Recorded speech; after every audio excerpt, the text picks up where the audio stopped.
Now that you've seen the before pictures, here's the after. So this video was really 4 days in the making. I kind of get these wild hairs thinking, oh, I'm going to redo my office. And I think the project's going to take a day, and it takes me 4 days. But I'm super happy with what I've done in here. And now, most importantly, I've created a space that A, I want to be in, and B, it's set up to allow me to do what I need to do, which is really important. That little tiny side table that wasn't even a desk, that's been my desk for several years, it was just time for it to go. I went to IKEA and just got a piece of countertop in 4 legs, metal legs, screwed them in, and it's going to be perfect. It's a little bit narrower. Countertops, I think, are 2.5 inches narrower than traditional desks widthwise, but that's fine. I've got it pushed up against the wall. I just need room for my monitor, my computer, and then to my right here I have a workspace, which is really great. So if I have papers, if I have, I don't know what, just stuff that gets clutters up our desk, I can relegate a whole zone over here for that. I've also flip-flopped my bookshelves. So behind me was the really tall, those big metal kind of industrial racks. And it was just too crazy with that behind me and being tall when this is the biggest wall. So I brought the console, this low one, put it back here, grabbed a piece of art out of the entry, and put it here because it's art that I love, and I see it when I come in my house, but then I don't see it really until I enter or leave. So now I get to see it every day. And visually, I used to be an architectural designer, so I've helped a lot of friends redo their houses. I think as an artist, we just have a particular way of seeing things and seeing line and shape, and we look for balance. And this, to me, is balanced. Now, this is the short wall over here in the room. Here, I'll switch it. You see? So this is the short wall, and it had that long console. But it was just, it was too distracting. And so moving this over here and moving the art around so that those two pictures framed, that is way better visually. It just creates a more spacious and kind of a little more zen feeling when you're in here. So I walk straight into these bookshelves. They're flanked by 2 pieces of art that I love. And then in the corner down here, I was able to eke out enough space for my meditation cushion. And I have this little, it's like a little lamb skin rug that I got at IKEA, and I love it. So I put my feet on that and I sit on my cushion, and I can just, you know, for 20 or 30 minutes or sometimes 5 minutes, when things are just getting chaotic, sit there and breathe. So that was really great, because before I did it behind the door, and so if Glenn came in, he like not only disrupted the meditation but like smushed me. So I feel way more secure tucked into this corner rather than that corner. I reorganized my books about a month ago. Every book in the house I pulled off the shelf and made these huge stacks all over the living room, and it took me 2 days to organize them by category. And I was able to get all of my food books organized by a methodology that makes sense to me, which would make sense to nobody else. I have like foods by continent, but then sometimes I have foods by author if I really like that author. Sometimes I have them by region. I have like some local Northwest books. So, but anyway, I know exactly where to go. But most importantly, I know what I have, which was big for me because I was losing track. There's a wonderful program for those of you who do collect cookbooks, or even if you just have a few, it's worthwhile. It's called Eat Your Books, and it takes a little bit of time because you have to catalog all of your books, and you catalog them by ISBN numbers or title, and so you know what you have, and then you can search it. So you can search, I don't know, what do you want to make, like a pasta carbonara, And you can put that in, and it shows you every one of your books that has a recipe for that.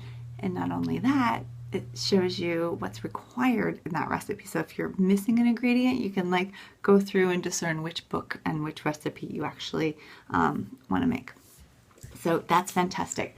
But this is wonderful. I've got religion and philosophy and architecture all in my office. None of my food books are in here except for like farmy kind of food policy stuff.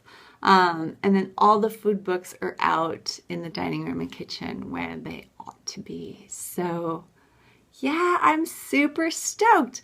Tomorrow, hopefully, or Tuesday, I get a new hard drive and I get a new computer. I started off with a baby intro computer 2 years ago when I was making videos, and it's just not it's just not keeping up with my processing. A lot of videos I make and I add effects to. My computer's so slow that I can't see those effects, and so I see them for the first time when you do, when they go live. I'm like, oh, that's what that looks like, or like, ooh. But yeah, I'm inspired. I've got new equipment that I'm not having to erase videos so that I can make videos now like I was for a while. So I hope you enjoyed the office. This is my inner sanctum. This is my woman cave. This is where I have been threatening to put a like a little light out that's red, and when it's red light you can't touch the door. And maybe, I don't think I'd go so far as to administer electric shock to the doorknob, but I can be tyrannical, and as a creative person, when I'm in my office and I'm 3 hours into a video and I'm holding, you know, literally 60 clips in my head and I'm piecing bits together, and then somebody comes in my office. It's like if you were to go into a cave and wake up a hibernating bear.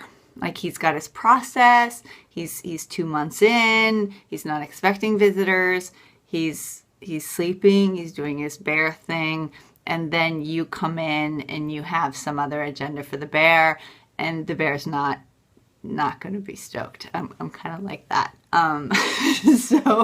So I haven't gotten to the point of putting a do not disturb sign, but we do have a family agreement that when the door is shut, you just leave a note on the kitchen counter if you need to go somewhere or do something, because that bear doesn't want to be woken up. So yeah, I'm really excited. This is my new office. I'm super stoked. It's very important for me to be and create a space that is beautiful and that I enjoy being in. I feel spaces more than I see them, and right now this feels really good. So thank you for being here. My office redo. It was kind of random. I started just videoing footage when I was at IKEA.